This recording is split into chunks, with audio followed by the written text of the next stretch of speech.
क्यों बे? तुझे किस खुजली वाले कुत्ते ने कहा था भागने के लिए? हाँ?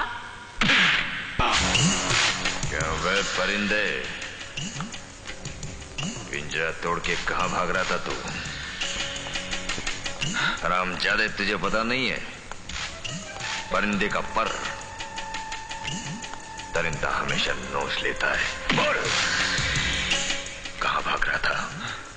बोल। हरामजादा, तू सबकी हड्डियां तोड़कर कुत्तों को खिलाने के लिए भागा था। तो फिर देख, तेरे जिस्म को काटे बगैर तेरी बोटी तेरे हड्डी से मैं कैसे अलग करता हूं।